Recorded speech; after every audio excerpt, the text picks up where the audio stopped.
Ciao a tutti, sono Lorella Zoppi Santoniolo della omonima azienda che è stata fondata da mio nonno negli anni 40 e che ora è gestita da me e mio fratello Alberto.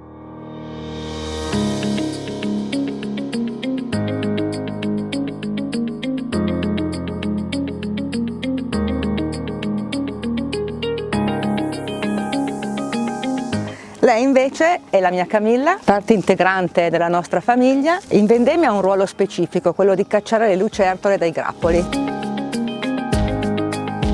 Se dovessi descrivere la mia azienda, mi piacerebbe invece raccontare come è stata creata la mia azienda e il motivo per cui è stata creata la mia azienda. Mi piacerebbe poter dire che la mia azienda è nata per amore e molte attività nascono per amore. Mio nonno Mario, quando è arrivato a Gattinara, perché lui non era del luogo, ha incontrato mia nonna e lì se ne è perdutamente innamorato.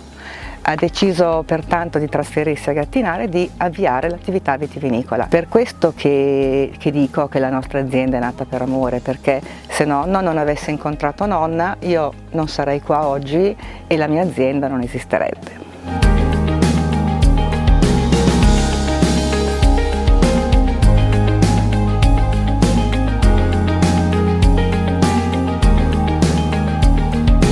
Quindi nonno ha cominciato a investire, a comprare vigneti, parte del monastero del 400 che è stata la nostra prima sede aziendale. Lui aveva visto un potenziale nel territorio di Gattinara e nei suoi vini.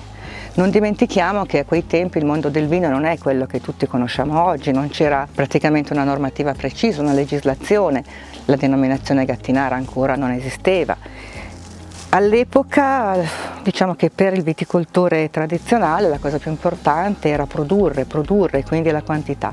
Lui invece aveva già un credo diverso, era già più orientato verso la qualità e già tendeva a differenziare quelli che erano i singoli terroir, già produceva il Selezione, lo Spannacca Rossa, che è un piccolo casotto collocato all'interno della nostra vigna Osso Sangrato.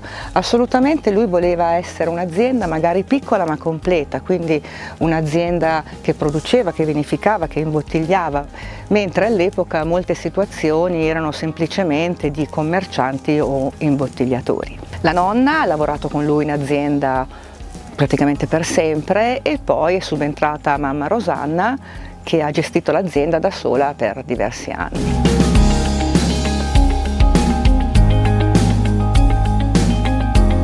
Se dovessi pensare ai nostri vini o a un vino che più maggiormente ci rappresenta, direi che tutti i nostri vini ci rappresentano, soprattutto per il fatto che sono tutti vini fortemente voluti, creati in base alla nostra filosofia personale. Ovviamente pensando allo sforzo fatto da mamma già negli anni 70 al fine di creare già vini da singola vigna, di porre quindi il nome del vino, della vigna in etichetta, alle piccole micro vinificazioni, sicuramente noi dobbiamo portare grande rispetto ai nostri tre più importanti crui aziendali, le Castelle, San Francesco e Osso Sangrato. Soprattutto l'Osso Sangrato per diversi fattori, vuoi per la fatica fatta da nonno per acquisire quella vigna frutto di molteplici atti notarili, vuoi per la difficoltà di conduzione, di produzione, per la morfologia della collina, per la composizione del suolo tutto fatto di rocce vulcaniche e per il vino che ne otteniamo.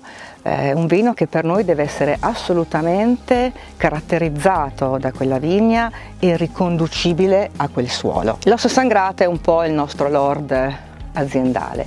Per me però un'azienda si deve valutare dalle fondamenta e quindi altrettanto rispetto e altrettanta considerazione noi dobbiamo avere per il nostro Gattinara classico.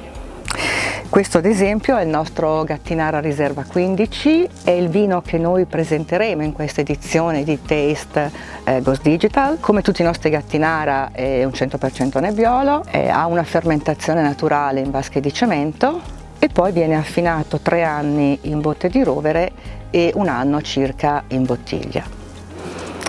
Stiamo vivendo in un contesto particolare, una situazione difficile che non abbiamo mai gestito, e che ognuno di noi affronta in modo diverso, chi con ottimismo, chi con pessimismo, chi con profondi dubbi, incertezze, ma io credo che tutti noi di questo territorio una certezza possiamo averla, quella che l'Alto Piemonte non si ferma.